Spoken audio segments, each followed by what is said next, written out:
રાજકોટના જસદણ યાર્ડ બહાર મગફળી ભરેલા વાહનોની કતાર જોવા મળી। માર્કેટિંગ યાર્ડ બહાર વાહનોની 3 કિલોમીટર લાંબી લાઈન જોવા મળી। યાર્ડમાં જગ્યા ન હોવા છતાં બહાર રહેવા ખેડૂતો મજબૂર થયા છે।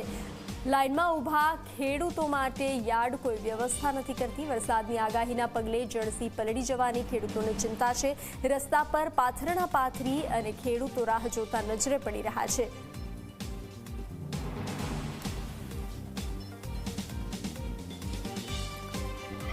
જગ્યા તો અંદર છે, પણ હવે અંદર આ ટોકન સિસ્ટમ કરી છે એટલે અંદર લેવા નથી દેતા, અને જગ્યા હોવા છતાં અંદર નથી લેતા। જો થોડીક અંદર જગ્યા હશે તો એમાં લાઈન અંદર રાખે તો થોડીક અમને સુવિધા મળે અને થોડું ઘણું સુવાની વ્યવસ્થા પણ મળી શકે છે। અહીંયા કોઈ વસ્તુ ન મળે। આ લોકોએ 20 વીઘા કઈ જમીન પણ લીધી છે, વ્યવસ્થા નથી। હા, 20 વીઘા જમીન લીધી છે, એમાં છેડ હજી નથી બનાવ્યો, પણ એ બની જાય તો સુવિધા ઘણી ખરી મળી શકે છે।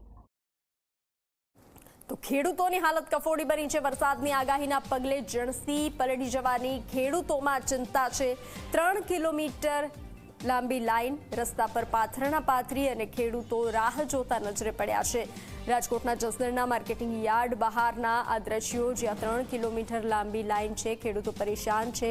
કમોસમી વરસાદની સંભાવનાઓ, કમોસમી વરસાદનું સંકટ મંડરાઈ રહ્યું છે, તેથી જળસી ન પલળે તેને લઈ ખેડૂતોમાં ચિંતા છે।